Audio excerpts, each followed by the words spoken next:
17, 20, 23 luglio, finalmente ci siamo. Sono queste le date che il Comune di Padova ha assegnato per la cessione alla Regione delle aree destinate al nuovo ospedale. Il Consiglio di amministrazione delle banche proprietarie di una parte di queste aree a Padova Est si riunirà il 17 luglio. Il 20 un atto notarile formalizzerà la cessione al Comune. Il 23 si attende il via libera del Parlamentino di Palazzo Moroni, in cui tutti, maggioranza e minoranza, saranno chiamati a fare la loro parte.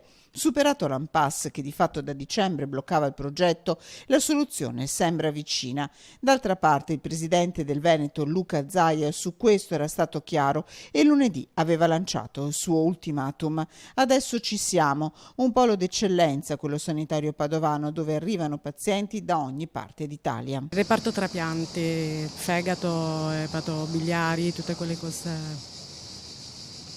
È una cosa importante, lei da dove arriva? Da Foggia, E Padova speriamo riesca a risolvere. speriamo. Dalla Puglia questa donna che si è rivolta uno dei fiori all'occhiello, il centro trapianti di fegato dell'azienda ospedaliera di Padova. Da Roma questa paziente che nutre grandi aspettative. C'è il centro specializzato per l'esofago di Barrett, per cui ho letto su internet che c'è il primario, c'è un'equipe molto valida, per cui diciamo dal policlinico, che non sono stata contenta, ho preferito venire qui. Quindi siamo arrivati questa mattina, oggi alle 5:30 c'ho la visita e vediamo. Viaggi della speranza verso una sanità con la S maiuscola che per troppo tempo è convissuta con una struttura inadatta a una scuola di medicina come quella padovana.